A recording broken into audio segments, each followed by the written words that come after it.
Look 17 অধ্যায় 32 পদে প্রভু যীশু বলেছেন, লোটের স্ত্রীকে স্মরণ করিও।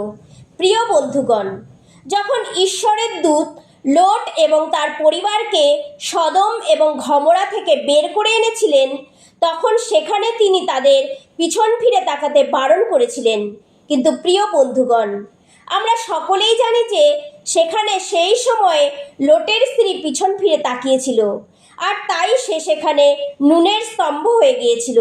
প্রিয় বন্ধুগণ, প্রভু যীশু একথা আমাদের স্মরণে রাখতে বলার উদ্দেশ্য হলো, যখন পিতা ঈশ্বর বা প্রভু যীশুখ্রিস্ট আমাদের কোনো আজ্ঞা দেন বা আদেশ করেন, তা আমাদের পালন করা উচিত। এবং আমরা যখন একবার প্রভুকে জেনেছি, চিনেছি, আমরা তার সন্তান হয়েছি, আমাদের কখনো আগের জীবনে ফিরে যাওয়া উচিত নয়।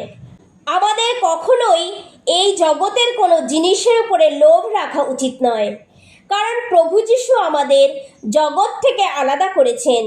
তিনি আমাদের সর্বশ্রেষ্ঠ উপহার অর্থাৎ অনন্ত জীবন দান করেছেন।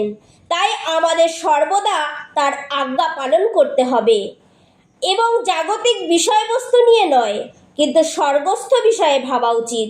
প্রভু আমাদের কাছে এটাই চান।